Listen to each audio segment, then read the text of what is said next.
This is Roselle Hibiscus, and I'll be harvesting some flowers today.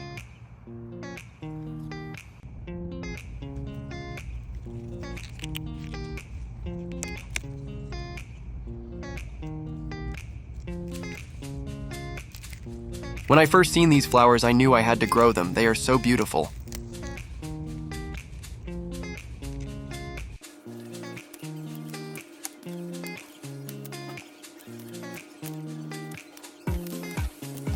The part of the plant you want are the calyx, these outer flower-like petals.